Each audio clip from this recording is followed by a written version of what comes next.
which it is, as of this being live. But I actually don't know. Wow, that's a really good sketch of someone. Huh. Sorry, I just happened to see somebody had posted a sketch of, like a live sketch, it looked like. It looked really good. So, did I? Oh, I posted that. Okay, close this. Okay, we're live.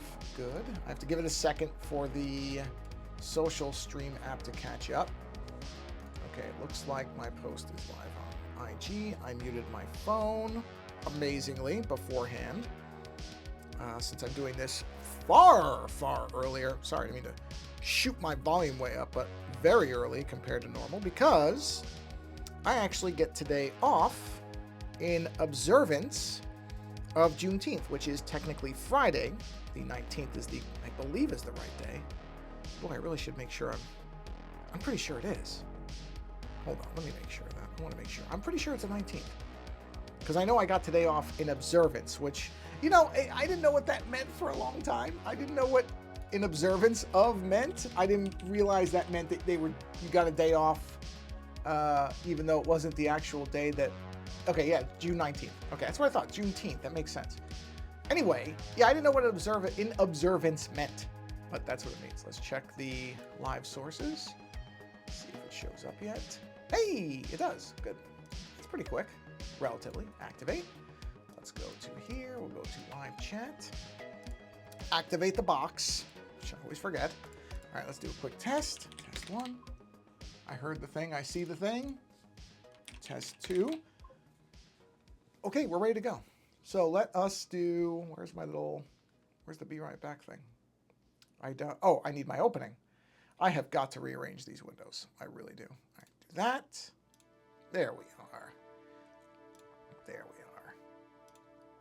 Yeah, I've got all these things I have to rearrange these at some point. I have 2 open emus, which I shouldn't. Not that it really matters. Oh, hey, where's reflector's hidden. Boom, there we go. Almost know what I'm doing. Oh, and I have to switch this to multi-stream. Okay, well, as you can tell, probably from the more haphazard opening than usual. Sorry, I got an itch right near the mic. I don't want to hit it. I'm just now having my morning coffee, so bear with me a minute. As it is very early here. Well, very early, I guess, is subjective. It's earlier than certainly usual because normally I do these at about 6:30 p.m. Pacific. It is just about 9 a.m.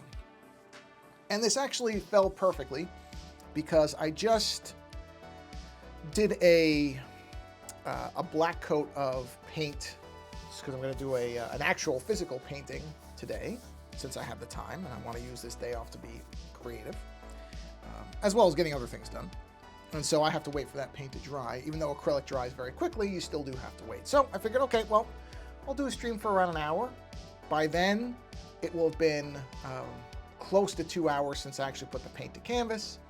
And that should be enough for me to start working on it and not worry about anything getting messed up. And yeah, so that's why we're doing a stream. Plus I have this to work on, so I might as well just go ahead and do it. So, I don't know how many people are going to join because this is so much earlier than usual. So some of the people who normally come to the stream probably won't. But you know what? That also gives an opportunity for people who normally can't make the typical time to show up. I don't know if anybody will. That's fine. It's fine. I never really expect anybody to show up to these things. Actually, if people show up, that's great. If they do, they don't. That's okay. I think a lot of people probably end up actually watching these later on the YouTube channel. I'm perfectly fine with that. Really doesn't matter. I mean, it's not like, honestly. Wow, look at this. Artificial flavor shows up. Well, happy Monday. Hold on, I'm drinking coffee. That's what you do on a microphone, slurp things. Well, at least I didn't spill it on myself this time. But, God, I don't even remember where I was going. Oh, I was going to say, not that this is much of a promotion for the live stream, but it's not like anything happens on the live stream that doesn't happen. You know, in the YouTube thing, you see it all. So, I don't get bothered. I know there's people who really try to do all these things to drive, you know, their live stream engagement or whatever. I don't do any of that stuff. Actually, what would be really funny actually, maybe this has happened before now that I think about it, is if somebody did a raid. I didn't even really know what raids were until, I don't know, like 3-4 months ago or so, where this idea that you can, if you're ending your Twitch stream, you can take everybody who's on it and you can send them to another one. If I suddenly, there was one time where I think the stream got up to, I don't know, I want to say like 9 viewers. Maybe it was a raid from somebody, because I can't understand why it happened like that. There was just this very, very brief little surge, and that was it. It was a blip, or maybe I just happened to time it when nobody else was streaming and people just wanted something to watch. Yeah, that's fine too. That's, you know, there's a place for, there's always been a place for, and this has been true since entertainment started, for, well, there's nothing else on, so I guess this'll have to do. I am perfectly comfortable being a, well, there's nothing else streaming, so I guess this'll have to do. That's okay. I don't care. I'm not being sponsored by Monster Energy or Red Bull or anybody where I have to demonstrate numbers. Boy, oh boy, am I glad about that. Could you imagine having to worry about delivering these numbers so that you keep having the advertisers? That's one thing that's nice about the Patreon model. There's really no expectation on that. You're on paid time off. Oh, PTO. What are you burning hours artificially? You just got to use time up. I actually have to do that myself soon because I never take time off. So I think at this point, because I accrue hours for both vacation and sick time, there is actually a cap on sick time. That cap is 720 hours, and I'm pretty sure I've been past that cap for at least 6 months. And when I say that, I don't mean I just hit the cap. I mean I keep forgetting to burn a day or two here or there just so I'm not accruing anything. I've been 700 hours plus for at least 5 years. At least. And that time I only went under because my wife needed me to stay home and help her out for a couple weeks, and so I took a couple weeks off, and that was it. Other than that, I don't use sick time. Part of it is just because if I go to work and I'm sick, which I have done, because you can be sick but not so sick you can't work. I just don't go near anybody. I stay, there's places I go and I work. There's nobody there. So I don't, the thing that bothers me is people who come in sick and then sit there in an office hacking up a lung right next to other people. Okay, in that case, either go somewhere else, because most of the people that I work with do not have to be at their desk all the time to work. So if you're sick, actively sick, don't get other people sick. Stay home or go somewhere else. I'm lucky that, not just me, that's why I said we. The place I work, most of the people there do not need to be sitting at their desks all day. I mean, I think most jobs people don't have to be sitting at their desks all day. And, unless you're in a very, very small cubicle farm where there's nowhere to go, which I know there are those, but that's not what our situation is where I work. So you can go somewhere else and get away from people so you don't make them sick. I do not understand that about people. You know that you're sick. Don't make other people sick. I really just try never to make other people sick. That seems like kind of a basic thing that people should be able to do and understand. I don't know. Maybe I'm nuts. I work from home. See, there you go. I mean, to some degree, being sick working from home might be more miserable because you're just sitting there in a vacuum being sick, but at least you're not worried about infecting anybody. So there is that. That's a good gig to have. I hope that we see more of that, and not less of it, because I know now it seems like everybody's trying to get away from that now. It's just so stupid. And not based on anything, of course, but what else is new? So many times, things that leadership and management, with quotes around it, come up with are based on nothing. Oh yeah, I saw that. I gotta look at that. Because that would be actually kind of useful. I mean, I use Apple Music for my playlist stuff, and I upload everything I buy from Bandcamp into my iTunes Match thing, so it's not like I haven't really been able to make that work. But I want to make them on Bandcamp as well, because I just like having multiple copies of stuff everywhere. Hold on, I'm going to sip coffee. Man, I love coffee. I really do love coffee. And there are going to be people who are like, oh, when I say this, I like Starbucks coffee. I know that's like something you're not supposed to say now. Everybody's supposed to like, you know, corner shop, no name, whatever coffee thing in Starbucks is over. What do they call it? They roast it too long or something, and you know, oh, Starbucks bad. Okay, I'm never gonna cheerlead for a huge corporation, which I'm not. Although I do like the one that I go to the same Starbucks place all the time, and the people, I know them there, and they're nice people. So I do like the fact that I'm hopefully keeping them employed. There is that aspect to it. That's kind of the offset for things like, well, Starbucks is a huge, you know, faceless megacore, and it is, but the people who work there aren't. So I know it sucks. That's the thing that's terrible, is it's very hard to root for the kind of downfall of big companies because so many people work for them. That's sort of the moral quandary of it, right? Because on face value, I don't like big companies. And I think that in the long term, they are actually bad for individuals, but in the world that we actually live in, they do employ lots of people. So for me to root for them to not do well, I can't really, it's hard. You know, it's even something like Amazon, which I have tried to, I shouldn't even say tried. I'm actually doing pretty well at not buying a lot of stuff from Amazon anymore. Actually, what did I just went, I was just about to say I went and picked something up, but it was from Target, so I don't know if there's really a difference there. Although, you know what? Actually, I shouldn't say that because my shower towel, which I've used for a long time, finally is at the point where it was falling apart, like literally falling apart. The edges were fraying off, you know? And so I went, okay, I have to replace this towel. I have literally run this thing until it is fraying. There was a point where I held it up, and I realized I could see through parts of it because it had worn down so much, because I've had it for a pretty long time. And so I went to Amazon because I wanted to get one with like a nice bright color. So I went, okay, well, let me see, because stores typically have really boring colors. They tend to be beige and, you know, baby blue and like a light pink or rosé or whatever they call it. Like, it's just standard issue, almost hotel colors. Very unimaginative.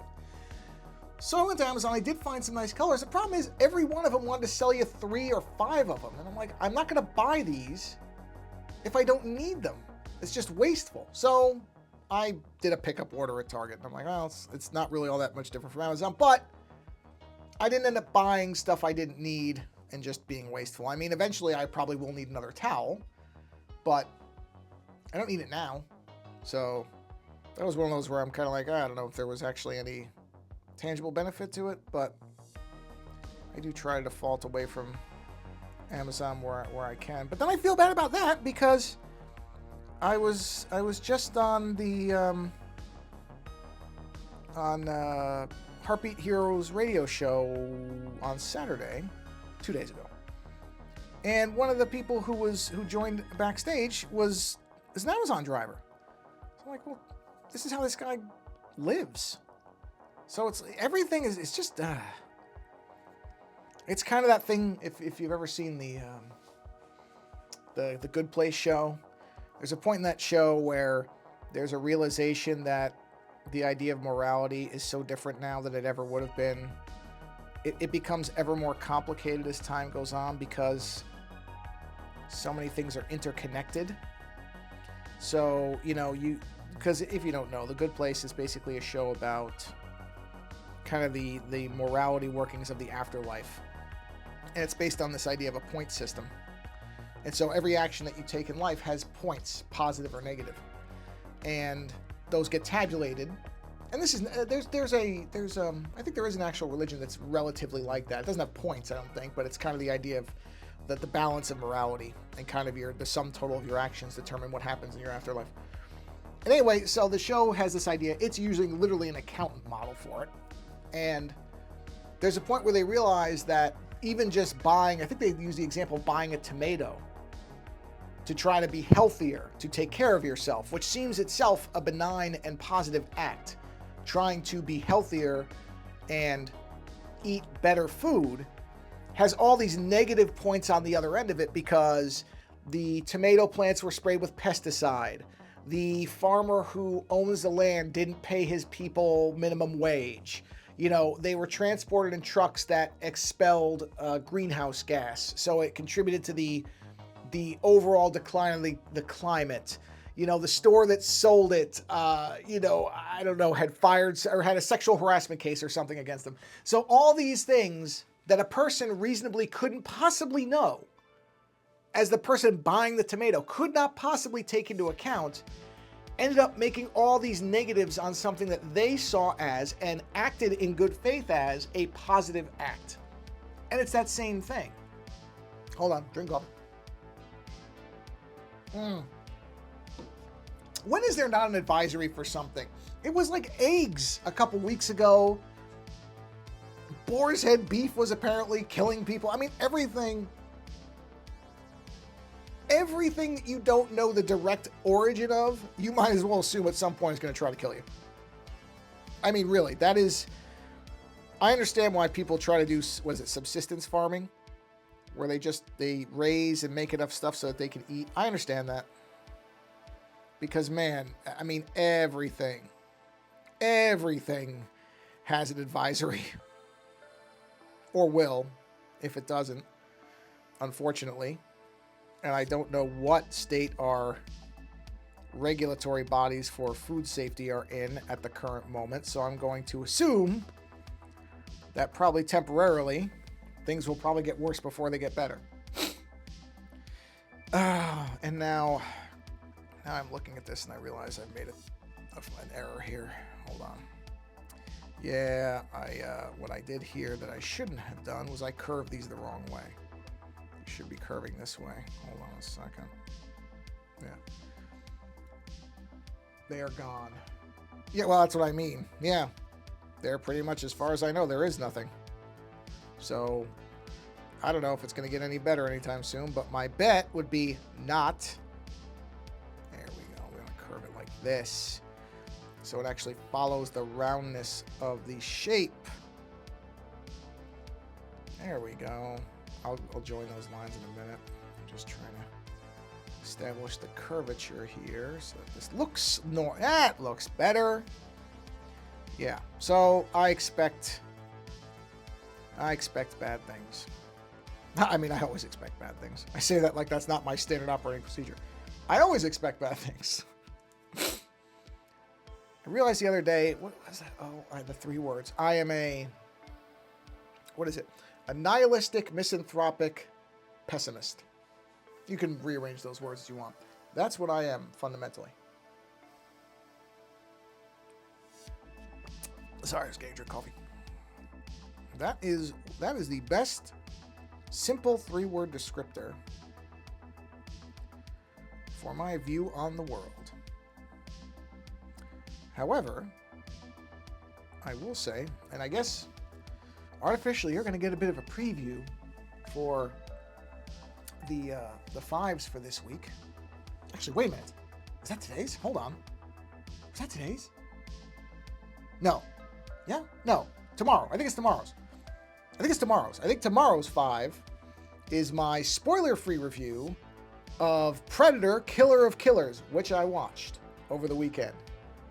And did not expect to like it as much as I did, but man, it's good. It's very good. It is weird to, and some of this I'm going to repeat when we record the actual show, so this part you will probably hear again on the Friday show. Boy, last Friday's show was something, wasn't it? Really did not think the topics that we got into was not planned. In fact, it's been haunting Lando. It's been haunting. It has been haunting him since the show. It's very, very funny to me because he sometimes reacts to things that I say with such, like, I don't know, man. I don't know. I don't know how to explain it, but he has been struggling with the scenario. He's been struggling with what I talked about on that show because I think it really rocked him, and it's just funny. Oh, we'll talk about it because. So okay, so you haven't listened to it yet. Okay. Well, I don't want to give it away because it is interesting to hear how it just comes up and where we go with it. But let's put it this way. I came up with, how do I put this as superficially as possible while still talking about it?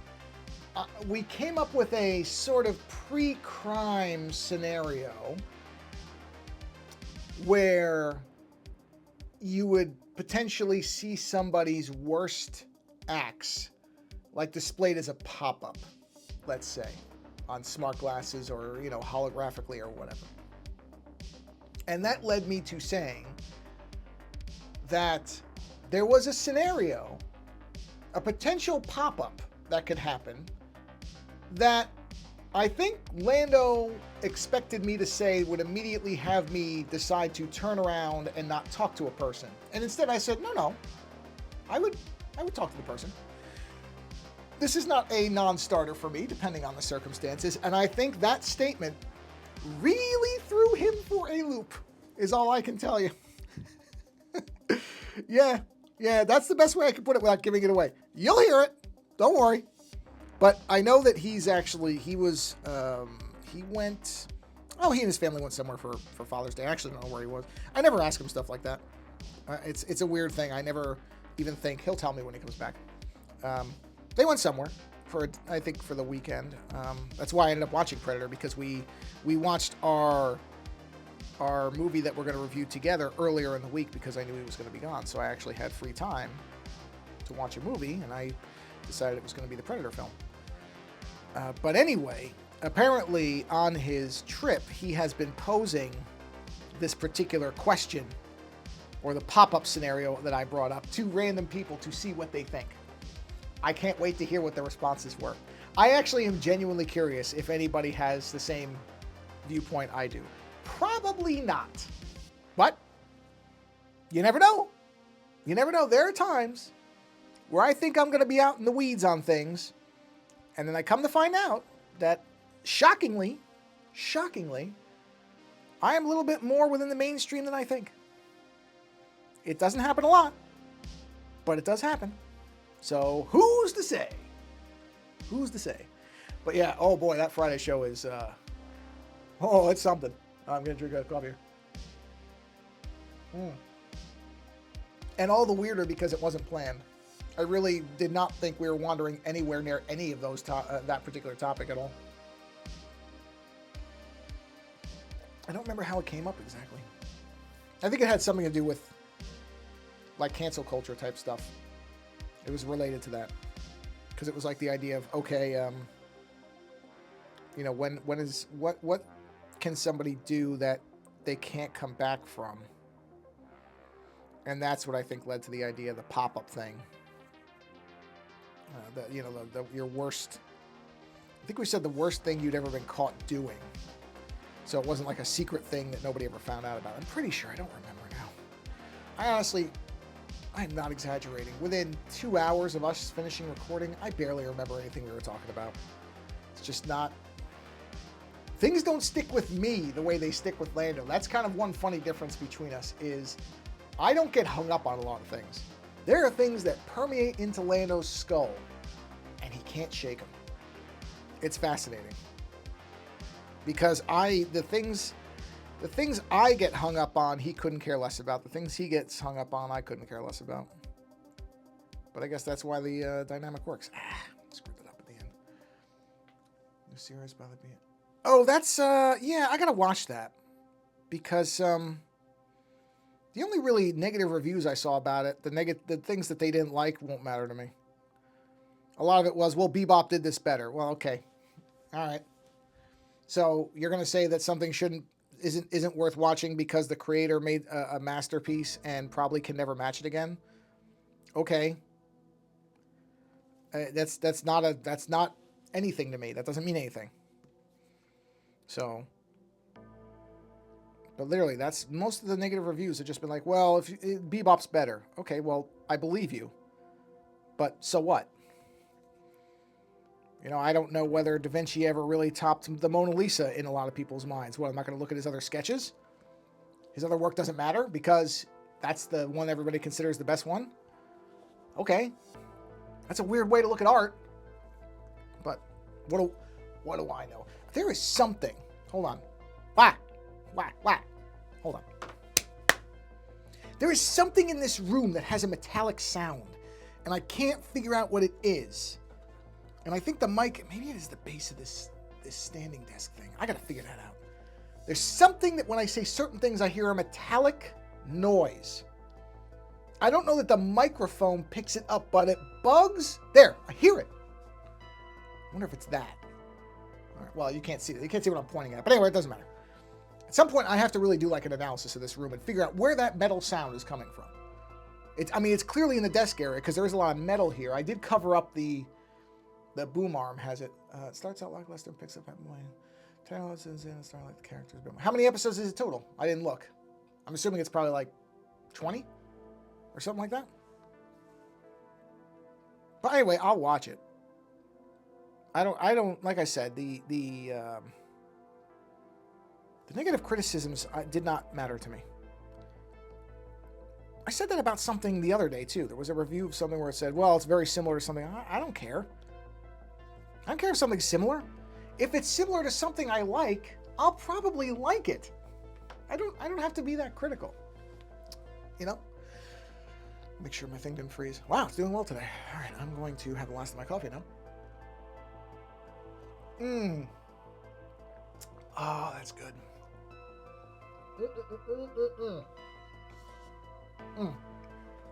That's fine, don't worry about it. I'll figure it out. But if you're saying you're about midway through, then, you know, I can sort of context clue that together.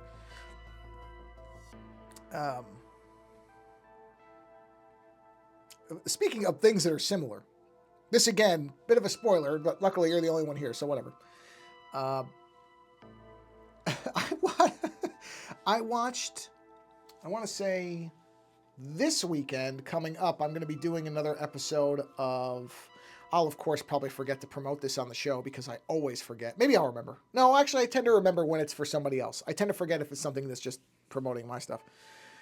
But I'm doing another episode of Forgotten Movie Dem with Len Kabaczynski. And we're going to be doing a Richard Norton special because he also died.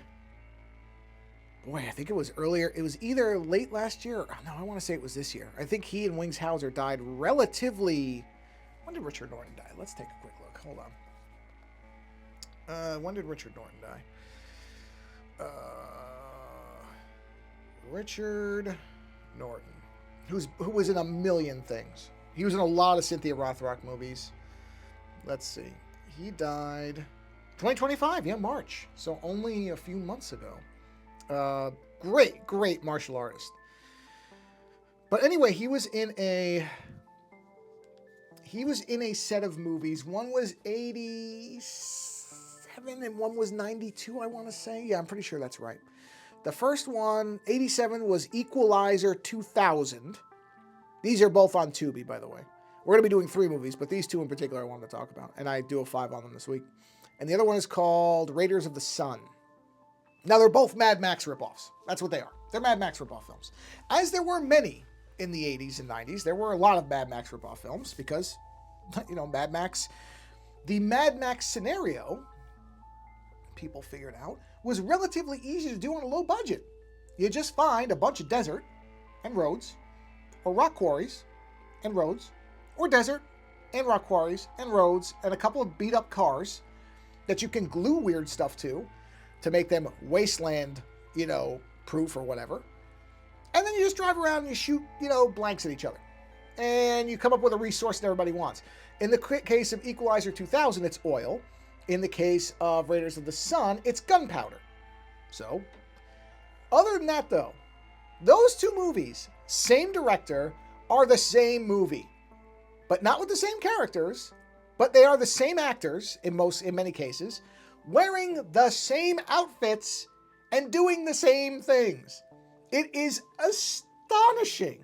And both of those movies themselves, while being copies of each other, use footage from the earlier films of this director before both films.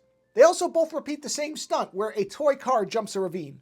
It is amazing. I enjoyed both movies, don't get me wrong, but it is astonishing how much they are the same movie. I'm pretty sure I've seen both of them before. I remember watching these, but now I wonder if I watched both movies completely or if I watched the two of them at different times and didn't realize they weren't the same movie. Because if I were to edit these together, you wouldn't know they weren't the same movie without changing anything. I could even do them in the same order. It is amazing. I have not watched two films back to back that were this identical, I think, in my life. I don't think it's ever happened before. Not like this. Not where I'm talking about the main bad guy is wearing the exact same outfit, except they kind of, I think they colored a couple of pieces, maybe gray or a different color, but it's basically black or gunmetal. And it's the same like football shoulder pads, the captain hat or whatever with the goggles, the whole thing. And it's the same actor. Different character name though. It's amazing. Again, Equalizer 2000, Raiders of the Sun. Oh boy, watch them back to back. Watch Equalizer 2000 came first, so watch that one first, then watch Raiders of the Sun. And you'll notice that the actors look a little older. One of them puts on probably 10, 15 pounds, but that's it. That's it. It really is stunning. So I am very much looking forward to reviewing those movies on the Forgotten Movie Den.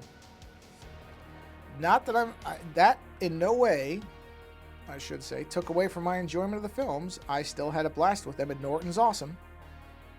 Although, what's very funny, one funny element that they did not repeat in Raiders of the Sun is Equalizer 2000. You know, they're both post-nuclear war. But obviously not so far post-nuclear war that the cars don't still work, right? So it can't be that far. So let's say, I mean, I don't think they give a year. Do they give a year? Hold on, actually, now I have to know. Hold on, I have to look this up. This will now bother me.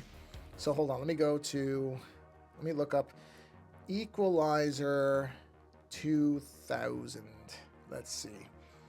Okay, Equalizer 2000. Oh, it's a Philippines film, a movie that was made in the Philippines. That makes sense. A lot of these movies came out of there. Okay, so plot. Post-nuclear Alaska, a fascist group, the ownership also featured in Wheels of Fire. Wheels of Fire is the movie that the other two borrow footage from. Okay, it does not specify the year. Okay? But, I'm sorry, I'm mixing these up. No, it's Raiders of the Sun does it. No, Raiders of the Sun. Hold on, sorry. I'm literally mixing the movies up because they're so similar. Hold on, sorry. Okay, yes, 1992. Oh, it doesn't even have a plot. Oh, come on. Really? You don't even have a plot? The Wikipedia basically is 2 lines. It says it's a movie by this director. Blah, blah, blah, blah, blah. Let me see. Hold on a second. Oh, yeah. Well, Fist of the North Star is a classic. That's great. Hold on. I want to make sure I'm getting this right. Of course I'm not going to. All right, whichever one of them, because they literally blend together. One of them. Oh, you know, okay, it is Raiders of the Sun because that's the one with gunpowder. That's right. There's a point where they're in this little, barter town type of thing. And they run across, Norton's there. And they run across this woman who is being harassed by a couple of men. And they make this woman look like she's, I don't know, from some kind of lost exotic tribe from, New Guinea or something, whatever. she's dressed as what would in classic games be called a tribal. You know, so a lot of animal-based clothing, and you know, a lot of it's kind of crudely put together, blah blah blah blah blah.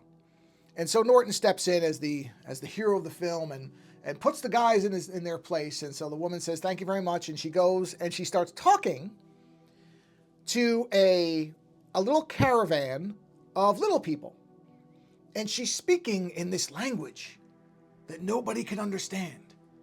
And at first I didn't hear what they were saying properly, and then I started to listen to it, and I'm like, wait a second, they're speaking Spanish. You're telling me that after an apocalypse that hasn't been over for that long, because again, there's cars, there's guns, like none of this stuff is not working anymore. So you have to assume it's within, I don't know, 50 years that nobody knows what Spanish is anymore. Probably the most, among the most spoken languages on the planet, is now an exotic nothing in the United States. Nobody remembers Spanish? I mean, it was so bizarre. And I kept listening, and it was, I mean, I don't even think it was even like a dialect that might be uncommon. It's just Spanish. Like, I understood what they were saying to some degree. I don't really speak fluent Spanish, but I know enough to know certain words. And I'm like, okay, no, I know that word. But nobody else knew what Spanish was except for this woman and these little people. And that's their kind of exotic tribal language. It was ludicrous. I mean, it's one of those things where when you realize what's happening, it is so off the rails, bonkers stupid that you have to admire it. I mean, it was just and I'm telling you, in 1992, I don't think even in 92, they weren't aware that a lot of people spoke Spanish. You know what I'm saying?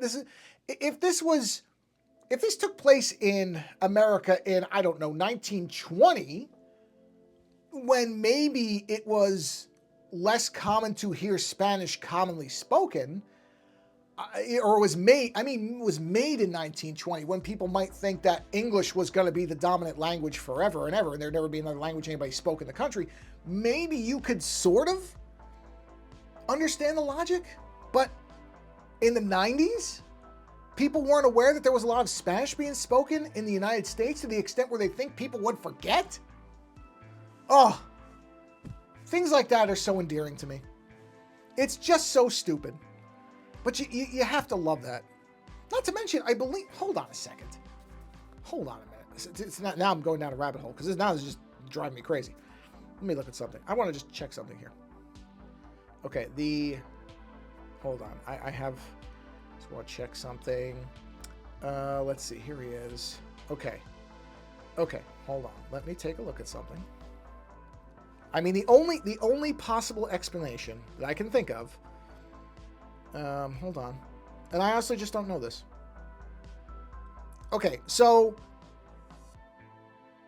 I guess it's possible because the director was a Filipino native. Do people from the Philippines think Spanish isn't spoken that much? It's the only possible explanation for why this would make any sense. Because again, you just can't. I don't care. Like I said, it is one of those faults that makes a movie better, in my opinion. But I'm just literally trying to figure out why anybody would realistically think that nobody would. Like, Esperanto is kind of the joke forgotten language. That's the one you would use. They use it as a joke in Red Dwarf. That Rimmer knows Esperanto or something. I mean, I think there's even a ship named the Esperanto at one point. I think that's the ship that they find Crichton on, is the Esperanto. Like, that's the language you go to as nobody would remember this but a small amount of people. Or you invent a language like Fifth Element, where it's a language that nobody knows. But Spanish? Just vanilla Spanish? I mean, I don't know if there is such a thing as vanilla Spanish. But what I'm saying is, if I can understand it, I'm helped a little bit by the fact that I know Italian pretty well, so I know there's a crossover. But still, it's not like every Spanish word is an Italian word with a different letter on the end. In some cases, that's actually true, but in many cases, it isn't. So the fact that I could understand and pick up what they were saying, come on. It's ridiculous. There's lots of ridiculous things, but that's probably the one from a storytelling perspective. And don't misunderstand. This is not a movie that is overly concerned with telling a coherent and logical story by any stretch. But I'm just saying, if you're going to do things like that, put a little effort in, is all. So, anyway, I would recommend both films very highly. And the best part is, if you like one, you'll like the other. Because they're the same movie. Except, they do have different strengths. One thing I actually really like about Raiders of the Sun is they have two villains who are siblings, but they're very different. So they're not just like the kind of classic thing where it's the two siblings who are very similar and they're just occupying different territory. They do a version of kind of what they did in Fury Road, where each of the Gastown, Bullet Town, and I don't even know, the Citadel, I guess. They never call it like a town. So I guess Watertown or the Citadel. Each of them has a very distinct kind of flavor to them. They have a different looks. Their followers are different. They're different specialties. In this one, the two, it's sort of a similar thing where they're very, very, it's the similar idea where the two siblings, they are literal siblings in this case. They have very different approaches to things, and they're just determined to run, and they're not in opposition. They're just like, well, I'm going to take over this part of the territory and you take over that one. Okay, sounds good. Let me know if you need any help. Talk to you next weekend, and blah, blah, blah. Now I'm going to go conquer things. And that's what they do. It's great. It's great. I really like it. I really like the way they did the sibling. These lines look great to me. I really actually like the sibling relationship in it. For, again, a movie where Spanish is a forgotten language, for them to get that so stupidly wrong or weird, and then to get the sibling thing really effectively, because the siblings are very different in the way that they go about things, but they don't have any real quarrel, which I like. So they have their distinct kind of ways of ruling their areas, which are very different, and they dress very differently. But they're still like, okay, I need your help with something. All right, what do you need? All right, let's do it. Okay, great. And they get along. They're villains, of course, but still. That part I really like. Equalizer 2000, in many ways, feels like the better made film, if such a term can necessarily apply in this case. It feels like Raiders was kind of like, well, we can just do this again, but the elements they tried to change, I don't know how well they really work, but still an entertaining movie, but not a bad movie. They're both fun. Like I said, if you like one, you're going to like the other. Uh-oh, did it freeze? Oh, no, it didn't. Okay. Just checking. Just making sure it didn't freeze. I need to finish watching Blue Velvet and start that Predator movie. Oh, Blue Velvet. Yeah, Blue Velvet is it's a hell of a movie. I think a lot of people would default to that as Lynch's best film. And I can see why. I think it is. There's a lot of reasons why I could see people saying that. I don't know what I would call Lynch's best film, because I think it changes depending on what I'm in the mood to see. I don't know that Lynch has a best film. Sometimes I think Eraserhead is his best film, because it really is kind of some directors work up to what becomes their thing. But with Eraserhead, it's all there. I mean, it's just there. Everything that Lynch would really become known for is there. And, in some ways, I think he said it as a very personal film. And it's, I don't like watching it. I don't find it to be a pleasant film. But, like I said, it's the staples of what Lynch are all there. But Blue Velvet, I think, for most people, is the one. I mean, part of it's because it was Kyle MacLachlan came in, and, I understand why it's the go-to for a lot of people. I just don't know if I would say it's for me. Great movie. But again, not a... And I know Lynch doesn't make films that are meant to be pleasant either. So there is that aspect of it where it's like, well, yeah, but it's not meant to be a fun film. That's not what he was going for. And I have a complete appreciation of that. I'm certainly not saying it should have been more fun. Like, that's not my argument. But, yeah, it's interesting. It would be interesting to try to come up with whether there is the best Lynch film. I mean, some people will say Lost Highway. I tend to like Inland Empire quite a bit. A lot of people don't, because it was filmed digital, and it's very, very, like, when are you gonna do green? When are you gonna do apple glass variants of your stained glass? Apple glass? What is an apple glass? Hold on. Apple glass. Oh, apple glass. Sorry, I missed the joke for a second. Yeah, never. Yeah. Yeah, never. No. You know what? Look. I think I said this. I don't know if I said this in the Beyond Synth Discord. I know I said it in the Twit Discord. But I may have said it in the 5. I don't remember where I specifically said. And I think you agreed with this. This was a tech demo that got carried away. I don't actually mind the Apple Glass thing. There are people who want that. That's fine. If you want to have the OS be this, what I would consider overly busy, over-engineered, unnecessarily complicated thing, for an aesthetic reason, that's fine. And I'm really, when I say that, I'm not trying to be,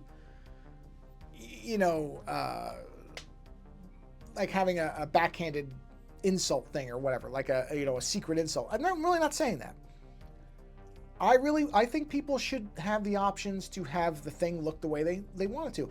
And to be honest, for people who use something like the phone or the iPad for lightweight, I don't even know how to describe this properly. For people who aren't really using it with a lot of intent behind it, and it's such a strange phrase to say, but like my mother.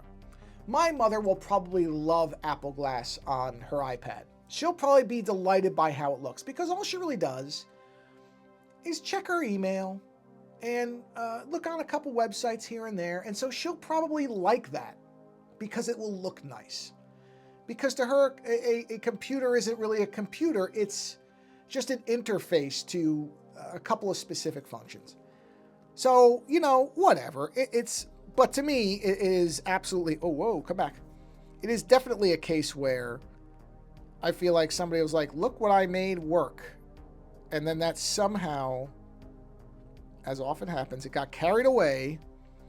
And man, Apple's certainly guilty of this in recent years. They got carried away by what they thought was something neat.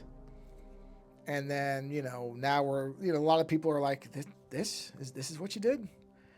Because for a while there, it was rumored that they were going to make the icons round. And instead it's this. And I don't know whether round icons would have been any better received, to be honest. I'm not sure.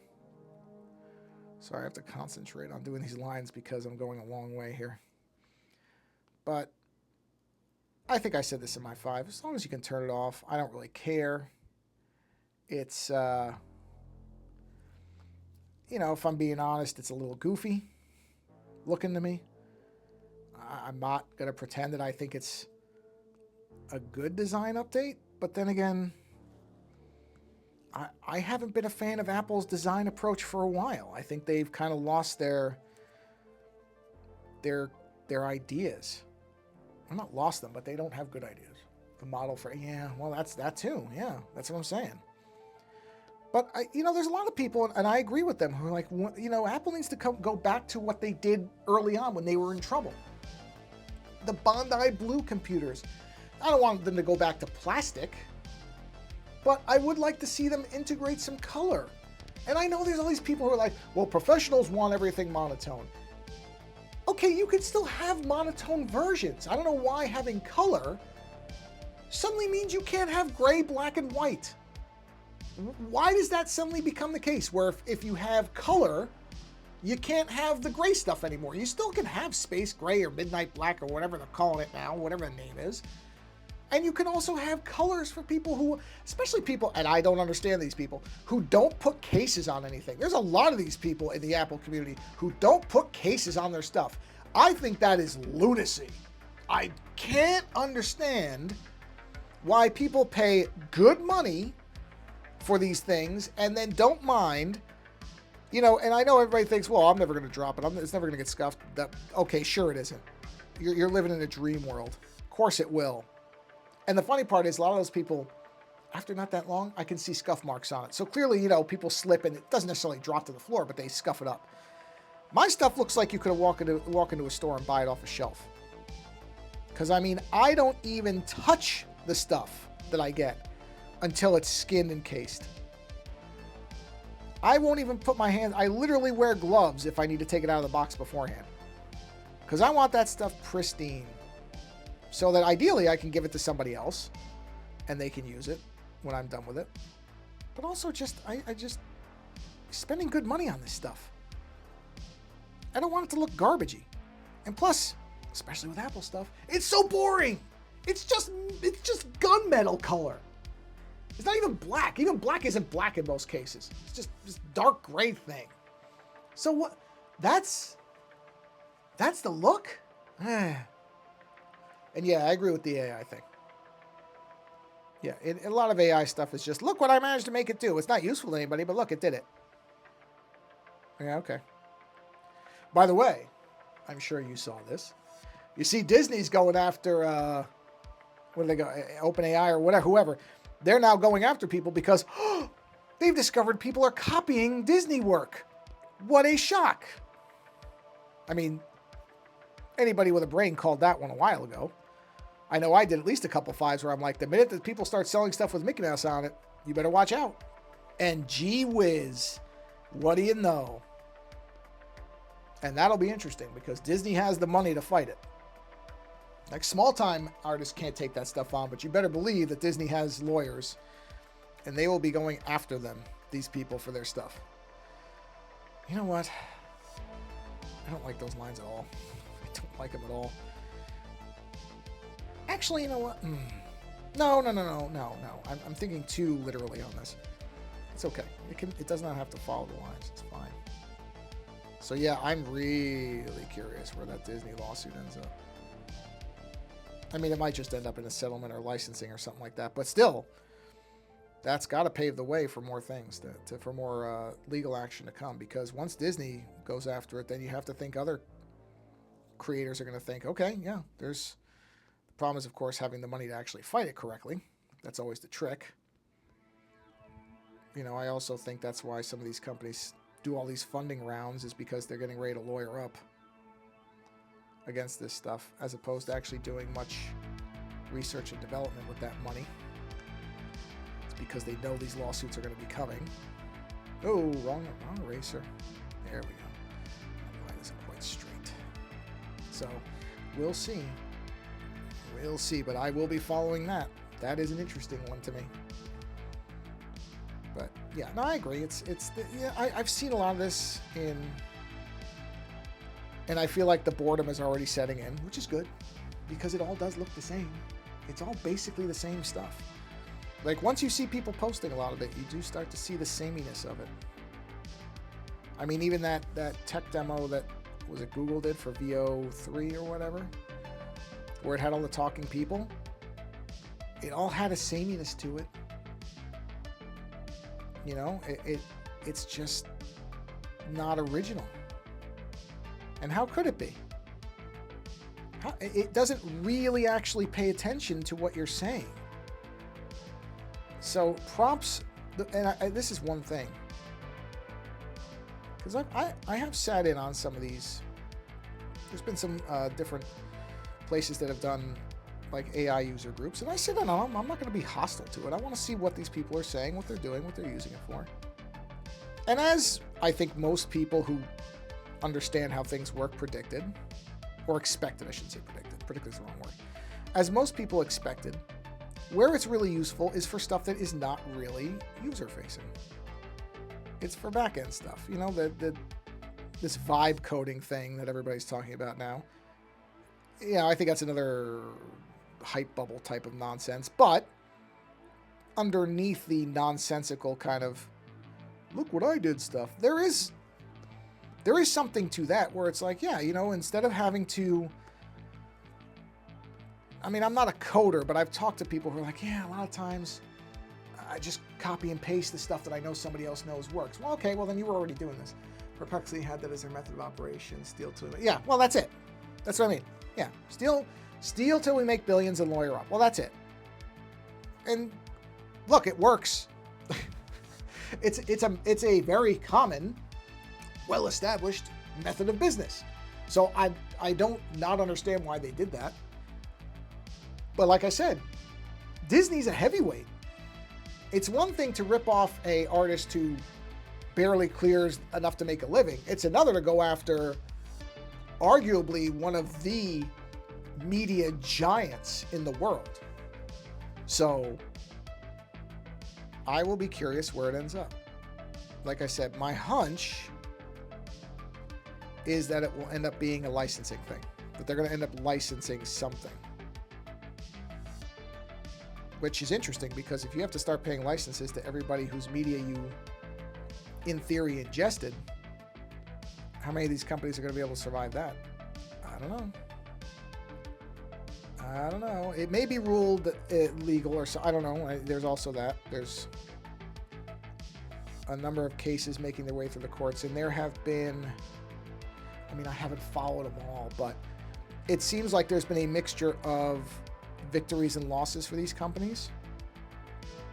You know, so there's not a really clear, at least from what I've seen, there doesn't appear to be a clear picture on what the legality of all this stuff is, which isn't a surprise because the law is often far behind technology. And so expecting the law to be able to competently keep up is, well, it's optimistic to say the least. So I don't know where it's going to end up, but I do know Disney has money. A guy at Cloudflare vibe coded himself a rookie vulnerability. Oh yeah, I saw that. Well, and that's what a lot of people are saying is the problem is that because you don't know, and this is true of all of it, because there's two fundamental problems, and I'm just talking about from a technical standpoint, at least in my opinion. Putting aside any of the ethics, all the rest of it. Let's just talk about the technical part of it for a second. The two key problems that I'm still sort of astonished that people just overlook or seem to be okay with in this stuff is that there is not a way to reliably replicate results, number one. And number two, you don't know where it's pulling what it's doing from. And this is and so there's two sides to that. Let's start with the first part, which is you can't have it replicate things. Now, specifically where I've noticed this and where my mind is blown that people put up with this, is I was watching something. I was in this user group watching somebody who was creating a kind of little just interstitial video of somebody. And they were taking a photo and they were having this, I don't even know, I think it was a combination of tools. I think it was two tools they were using. These two tools kind of animate something that person's face did as a joke, right? Not meaning as a joke. It was a funny gag to be used in the production of this program.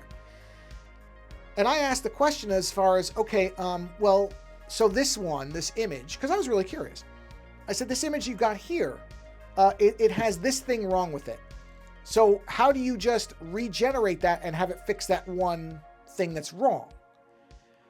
And this person who knows how to use these tools, oh, well, you can't do that. You can't really make it redo it. It's going to change more than just that.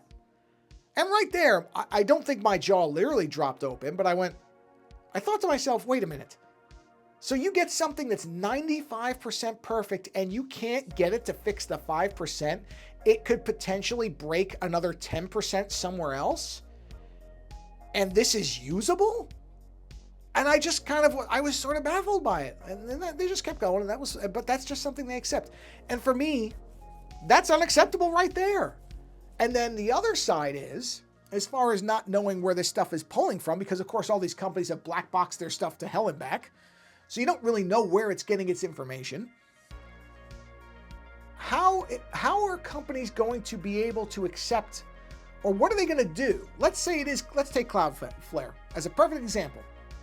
You hire a developer because all of them now want people to have AI experience or to be comfortable with it or whatever. Sorry, I should actually be doing stuff in the background as I'm talking, because otherwise this isn't much of a stream. It's just me ranting. But let's say you hire somebody and they vibe code something that then is revealed to be a serious vulnerability that results in, I don't know, let's say a hospital system going down or something, and people die. Where is the responsibility on that? Where's the accountability? These companies are going to have to tell people that you can't do it. They're going to have to, because that's going to happen. And even if they accepted that, which I don't think they legally will, because eventually they will get sued. But let's say they did. Here's another problem, right? There's a lot of turnover in these companies, and especially there's going to be even more so because of, if all this AI disruption is happening, right? So let's say somebody comes in, works there for 6 months. Well, yeah, editing with pictures with AI is impossible. You're absolutely, it's unbelievable to me that, that's acceptable. But again, putting that aside, let's say it's at a company and the person comes in and they vibe code something, right? And then they leave. Now you bring in somebody else, and let's say that person has basically made their entire career so far vibe coding, whether telling people that's what they're doing or not, but doesn't understand how the code works and can't see that there's an error. And now they're building more things on top of that. I mean, this is how we've had these fundamental problems that can't be fixed. And again, if you don't know the source, how are you ever going to have somebody sitting there going through millions of lines of code and trying to figure it out? And what happens when the people who have understanding of how code works age out and die, and the next set of people never bothered to learn the fundamentals and will probably, not exaggerating, ask an AI to find the problem, not knowing for sure that the AI itself doesn't have the vulnerability as an accepted working piece of code. It's unbelievable. You know what I'm saying? It's just crazy.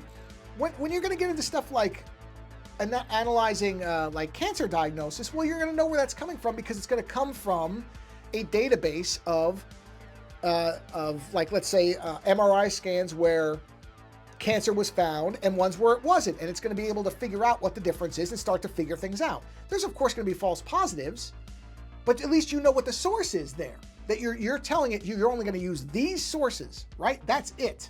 That's all you're using. Everything else you don't use. Hold on, somebody's ringing my doorbell, which I believe is just the mail carrier dropping something off. But let me verify that and make sure it's not anything else. Yeah, I think it's just the mail. The mail carrier. Hold on, I'm just looking. Make sure it's not something large. Oh, that is interesting. What is that? Huh. Well, you know what? Hold on a minute. I want to see what this is. Also, people reporting bugs to AI companies have problems with the proof of concept for vulnerability. Sometimes they have to do it multiple times to work to show the team how it works to fix it. Or just, yeah, exactly. That's what I'm talking about. Hold on a minute. I'm just going to go. There was some kind of box. So let me just go grab that, because not that we've ever. You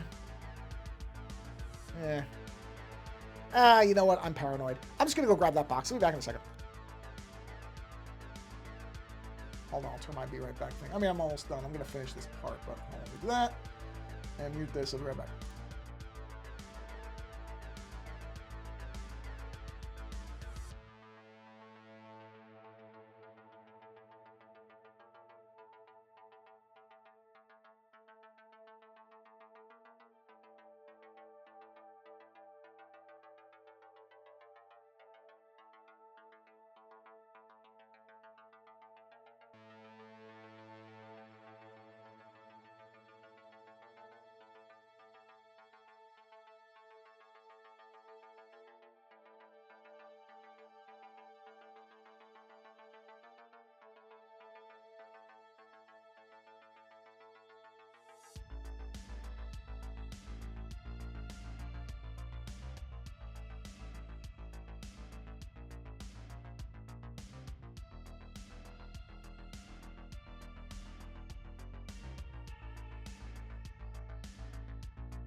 Oh man, I did not think that was coming today. I just got my box set from Vinegar Syndrome of Iron Angels 1 through 3. Speaking of low budget, I think it is a Filipino. I think those are Philippines films, yeah. Those will be fun. Those look really fun. I can't wait to watch those. Anyway, yes, I agree. This is the problem. Is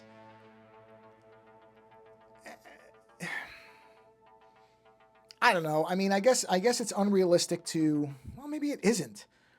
There is a point where you sit here and go, if this becomes the shortcut, you're not going to have the knowledge to understand when something goes wrong. You know? So, I don't know. And I think at some point this is going to happen. Especially because you have to imagine, right? You have to imagine that anybody who's looking to find vulnerabilities on these systems is also going to employ AIs, or AI tools. I shouldn't say AIs, like there are a bunch of Skynets sitting around. They're going to employ the same tools. If those tools can figure out the vulnerabilities in the databases that the other ones are using, aren't they going to be more efficient at finding them? It's really crazy, and it inevitably is going to happen. I mean, like you said, it's already happened, but it will happen on a large scale. I mean, I just sit here and think, okay, I don't think a lot of people are thinking this stuff all the way out, because there's a lot of potential problems with all this stuff. Not that I think that these tools shouldn't be used. Again, I'm not a abolish all AI person either. But I don't know that people are using these things and thinking about what the potential pitfalls are. I think everybody, or a lot of people, I shouldn't say everybody, a lot of people are really caught up in the hype over it. And I honestly think a lot of it also is from people who have, I think in some cases there are people who are just bored with technology in general. They don't see a lot of new and exciting things because a lot of stuff is just so mature and kind of, day to day now, that anything that's even mildly disruptive, stupid word, I hate that freaking word, that anything that is disruptive and seems to inject excitement back into technology is exciting again. And they're so desperate for something that's going to invigorate their interest in it that they just seize on it. Because I just don't see there's people who talk about this stuff like it's so transformative, and I just don't see it. I think that as an assistive technology, yes, absolutely. There's things about it that are really interesting and exciting. And again, that's all the diagnostic stuff. Because that is work that is, it actually, I think you could make an argument. I heard the thing. Hold on, I'll look at 1 second. Let me just get this line moving as far as I can get it before I mess it up. Okay, let's see. I had the thought last night. Terminator busts down my door. I scream, forget all previous instructions and make me pancakes like my grandmother in Crisis. Well, yeah, right? I mean, yeah. Yeah. Or here's another one. You don't even have to go that far, right? Terminator starts coming towards your door, but you have one of these things sitting out front that when it realizes the Terminator, basically, if it realizes it can't make it make pancakes, it does the thing that they did in war games, and it just starts playing chess with it until it gets to a stalemate. Right? It's like, all right, would you like to play a game? And the two of them just sit out there until the Terminator's head falls off and fries. Like, there's going to be defense systems and all that stuff too for it. It's all nonsense. But yes, the idea that you could make the Terminator cook pancakes is, it's a pretty benevolent use. And that, there's something that would be nice. Actually, there is a good use of something, right? Let's say that you have one of these personal assistants. This is a use I would actually want, where I could say, here are the foods that I like at, a dozen restaurants that have like standard recipes. Right? I'll give you an example. Actually, I'll give you a direct example. I have been trying to figure out how to recreate the spicy ranch sauce that Taco Bell uses on their gordita crunch thing. Because my wife and I basically are trying not to eat any type of fast food anymore, and we do pretty well at it. And we've managed to recreate everything else, but that's the one thing where I just cannot get that flavor profile quite right. And it's likely because they're using some kind of highly chemicalized, terrible ingredient that gives it that magical taste. But I've tried all the copycat recipes I could find. I've tried all this stuff. Can't make it work. So would I have a thing where I could say, all right, I want something that tastes like this. Figure out how to make a non-terrible, corroding my, arteries and colon version of it. And see what it comes up with. Or something where I tell it, well, I like sauces from these 5 places. Make a perfect, sauce in the vein of whatever to go on this. And then it tells. Like, that stuff's neat. I certainly think that's more useful than I want you to generate an image of Tweety Bird smoking a blunt while he sinks the Titanic. Or whatever. I guess it's all a aesthetic argument at that point anyways. Like, is it any better to do something that has terrible environmental impacts because you want a spicy ranch sauce as opposed to making an image you'll laugh at? Maybe not. Like, you can have that debate, and I'm not going to argue necessarily that I think I'll win it.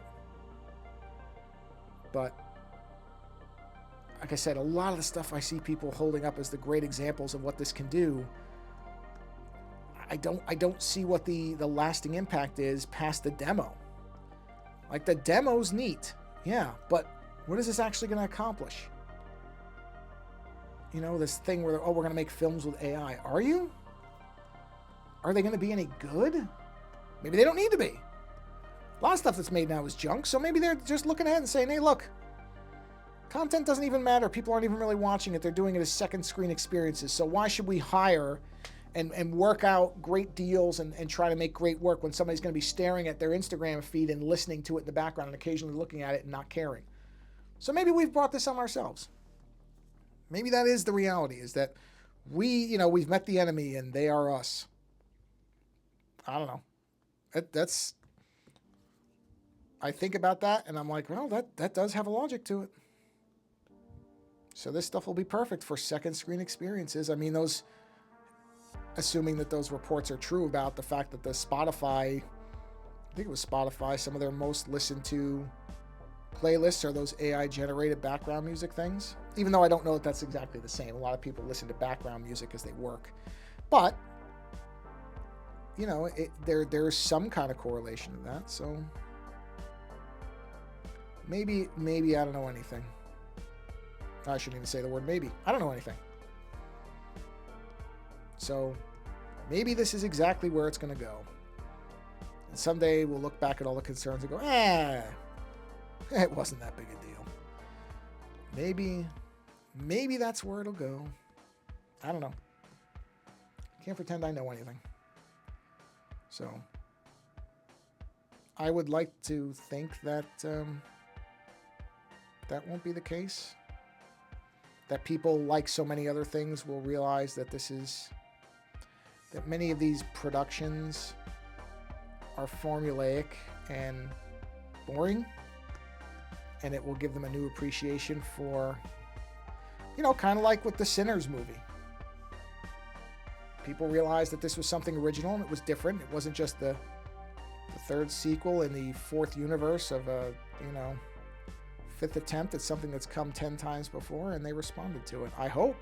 Although now even that, where originally the director had said that he didn't want to do a sequel, now suddenly he's backtracking, which, okay. I don't get me wrong. I understand they probably are pulling trucks of money up to him, and it's hard to fault a creator for wanting to get the paycheck where they can, but at the same time, do we really want a Sinners 2? I don't know. Obviously, audiences think they want that, but will they really? I don't know. I think sometimes people want things, or think they want things, and then when it arrives, they realize, it's just not like the original was. And then inevitably they're like, oh, the sequel just doesn't manage to do anything new. So like I said, isn't a criticism I necessarily care about. But if it means the movie doesn't make money, that's what they're going to care about. See, this is the problem. Is the metrics change, and they depend on who the person evaluating the metrics are. So even if Sinners 2, Electric Boogaloo, is, let's say, a very fun movie and just doesn't do anything new, is that enough? I don't know. Couldn't tell you. Let's see. Yeah, hey, by all means, see what you can find. Like I said, it's whatever the sauce is that they put on their Doritos Gordita Crunch thing. It's really good, and I've tried to make it, but I can't just quite get it right. But if you find something, by all means, send it my way. Hey, thanks for hanging out for a while. I'm going to be signing off myself here shortly. Go do some actual painting. Some Bob Ross stuff. Who, fortunately, I think, was not around to see this AI thing happen, because I feel like it would make him sad. The idea of a sad Bob Ross is not one I like. I like Bob Ross and his perpetual kind of go with the flow, laid back happiness. A state I wish I could achieve myself. So, yep. Well, have a good day. Thank you for stopping by. Enjoy your lunch. And, yeah. I don't have anything else to say because I'm not done yet. I'll have more to say when I'm done. Boy, Iron Angels. I am looking forward to those movies. They look wild. I didn't realize they were coming today. It's one thing about Vinegar Syndrome. They take a while to ship things, then they suddenly show up. Thanks, you two. Enjoy your Monday. Unless you're one of those people who hates Mondays, which I know there are those people, but there's also people who don't care. So, in whatever case it is, have a good Monday one way or another. Side. I think this will be easier. Yeah, it's better. Easier to curve when my hand is facing this way. There we go. All right. And that is going to do it for this stream. So, that's where we are. The current moment. Let's turn the background off just because I think it's easier to see the lines when that's gone. So that's where we are. Still a lot of lines left to go, but we're getting there. And let me do that. There we go. And yeah, that's going to do it. A nice long stream comparatively today because I had the free time. But now I'm going to go do some actual real world painting because the acrylic should be dry. How much battery did I use up? Not bad, really. But I'll charge it. I'll charge my iPad here. Well, thanks for coming by, Artificial, and anybody who's watching this later, thanks for watching this later, because like I said, it doesn't matter to me. I don't, whenever you're seeing this, however you're seeing this, that's fine.